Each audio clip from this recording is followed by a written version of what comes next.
31 मई 1945 के रोज सियालकोट के रहायशी हाजी जहूर इलाही के घर में बेटे ने आंख खोली, जिसका नाम एहसान इलाही रखा गया। चूंकि उनका खानदान दीनदार था, यही वजह थी कि नन्हे एहसान को हिफ्ज़े कुरान के लिए मदरसे में दाखिल करवाया गया। उन्होंने सिर्फ 9 बरस की उम्र में कुरान करीम हिफ्ज़ करने की सादत हासिल कर ली। तब 9 साला हाफिज एहसान इलाही ज़हीर को ये एजाज भी हासिल हुआ कि उन्होंने रमजानुल मुबारक में नमाज तरावी में कुरान मजीद सुनाया। एहसान इलाही ज़हीर को बचपन ही से खताबत का शौक था, और होता भी क्यों ना, उनके घर में मौलाना अताउल्लाह शाह बुखारी की खताबत का चर्चा था, और उस जमाने में सियालकोट अहरार का गढ़ था। एहसान इलाही ज़हीर ने दीनी तालीम का सिलसिला जारी रखा और वो गुजरांवाला और फैसलाबाद के मदारिस में ज़ेरे तालीम रहे। मदारिस अरबिया के साथ साथ उन्होंने पंजाब यूनिवर्सिटी से फारसी, उर्दू और अरबी में मास्टर्स किया। बादशाह वो सऊदी अरब चले गए और यहाँ मदीना यूनिवर्सिटी में पढ़ने लगे। पाकिस्तान वापसी पर उन्होंने खताबत और अमामत के साथ साथ सियासत में भी हिस्सा लेना शुरू किया। उन्होंने अपनी सियासी जिंदगी की शुरुआत 1968 में जनरल अयूब खान के खिलाफ तहरीक चलाने से की। अयूब खान के बाद यहिया के दौर में भी उन्होंने अपनी तहरीर और तकरीर के जरिए इक्तदार के मसनद नशीनों को टारगेट पर रखा। सकूत ढाका के बाद जब भुट्टो साहब पावर में आए और उन्होंने बांग्लादेश को तस्लीम करने का ऐलान किया, तो अल्लामा एहसान इलाही ज़हीर ने बड़ी शिद्दत के साथ बांग्लादेश नामंजूर तहरीक में हिस्सा लिया। उस मौके पर अल्लामा एहसान इलाही ज़हीर ने अपने 4 माह के बेटे इब्तिसाम इलाही ज़हीर को देखते हुए कहा था कि अगर मेरा ये बेटा कट जाता है, मर जाता है, तो शायद मुझे इतना अफसोस ना होता जितना अफसोस पाकिस्तान के टूट जाने का हुआ है। जल्द ही उन्होंने एक ऐसे सियासतदान की पार्टी को ज्वाइन किया जो अपने जलसों में ऐलान किया करता कि मैं भुट्टो को कोहाला के पुल पर फांसी दूंगा। अल्लामा एहसान 1972 में air marshal retired Asghar Khan की तहरीक इस्तकलाल में शामिल हुए तो हुकूमत ने उन पर कत्ल के झूठे मुकदमात बना दिए। जल्द ही उन्हें तहरीक इस्तकलाल का मरकजी सेक्रेटरी इत्तलात बना दिया गया। याद रहे कि उन दिनों मियां नवाज शरीफ भी तहरीक इस्तकलाल के मुतहरिक कारकुन हुआ करते थे। भुट्टो दौरे हुकूमत में अल्लामा एहसान इलाही ज़हीर मुसलसल कैदोबंद की सऊबतें बर्दाश्त करते रहे, लेकिन फिर अपनों की बेवफाई की वजह से वो 1978 में तहरीक इस्तकलाल से अलहदा हो गए। यहाँ मैं आपको बताती चलूं कि मिस्टर भुट्टो के दौरे हुकूमत में उन पर 95 सियासी मुकदमात कायम किए गए थे। जुल्फिकार अली भुट्टो के दौरे हुकूमत में उन्होंने खत्म नबूवत की तहरीक में बड़े जोशो खरोश से हिस्सा लिया। अल्लामा एहसान इलाही ज़हीर बला के खतीब थे।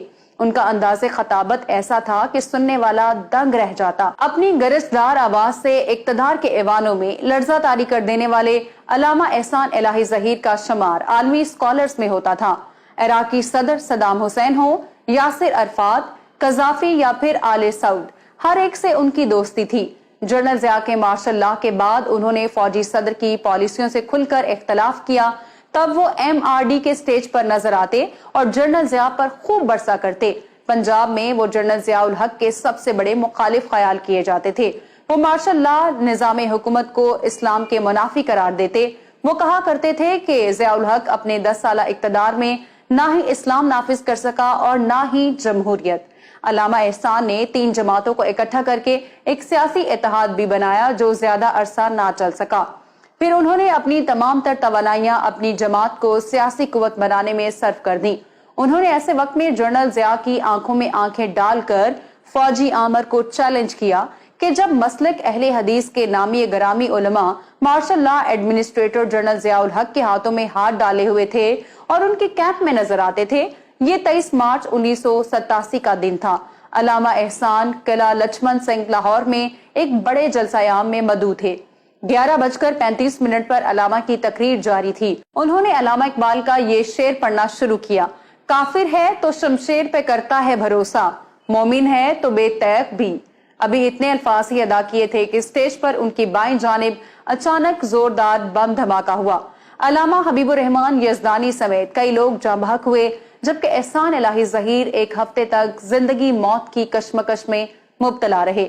सऊदी किंग शाह फहद बिन अब्दुल अजीज की ख्वाहिश पर उन्हें फौरी तौर पर मिलिट्री अस्पताल रियास मुंतकिल कर दिया गया, लेकिन शायद बहुत देर हो चुकी थी और यहाँ वो 30 मार्च को खालिक हकीकी से जा मिले।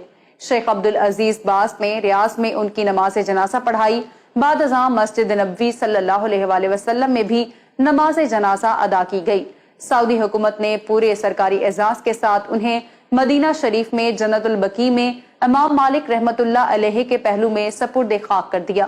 یاد رہے کہ مسلک اہل حدیث کے علامہ احسان الہی ظہیر پاکستان کے وہ پہلے مذہبی رہنما تھے جنہیں بم دھماکے سے اڑایا گیا۔ علامہ احسان نے اپنی تبلیغی اور تنظیمی مصروفیات کے باوجود دنیا کی مختلف زبانوں میں کئی کتابیں تحریر کی، جن میں اردو، عربی، فارسی اور انگریزی شامل ہیں۔ ان کی کتب کا دنیا کی 8 سے زائد مختلف زبانوں میں ترجمہ ہو چکا ہے اور چند ایک کتب دنیا کی چند بڑی یونیورسٹیز اور تعلیمی اداروں کے نصاب میں شامل ہیں۔ موچی دروازہ لاہور، لیاقت باغ راولپنڈی، لشتر پارک کراچی، قلعہ کونا قاسم باغ ملتان، دھوبی گھاٹ فیصل آباد اور شیرانوالہ باغ گجرانوالہ سمیت پاکستان کا شاید ہی کوئی شہر ہو جہاں علامہ احسان الہی ظہیر نہ گرجے برسے ہوں۔ چنیوٹ کے ایک جلسے میں ان کی تقریر کے دوران بوندا باندی شروع ہو گئی اور دیکھتے ہی دیکھتے موسلادھار بارش ہونے لگی۔ جب علامہ نے دیکھا کہ لوگ بارش کی وجہ سے اضطراب کا شکار ہیں تو انہوں نے اپنے سر سے جناح کیپ اتار دی، آستین چڑھا لی اور اپنی گرجدار آواز میں بولے، تم بارش سے بھاگتے ہو؟ بارش کیا شے ہے؟ مجھے تو وہ دیوانے چاہیے جو گولیوں کی بھوچاڑ کے سامنے ڈٹ کر کھڑے ہو جائیں۔ عوام کا یہ سننا تھا کہ جو کوئی جہاں کھڑا تھا وہیں بیٹھ گیا۔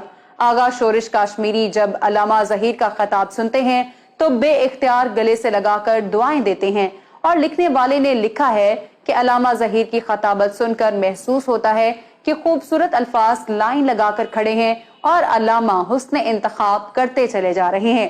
ان کا انداز خطابت دیکھ کر لوگ انہیں عطا اللہ شاہ ثانی کہا کرتے تھے۔ احسان الہی ظہیر نے اپنی زندگی میں دنیا کے بیشتر ممالک کے دورے کیے۔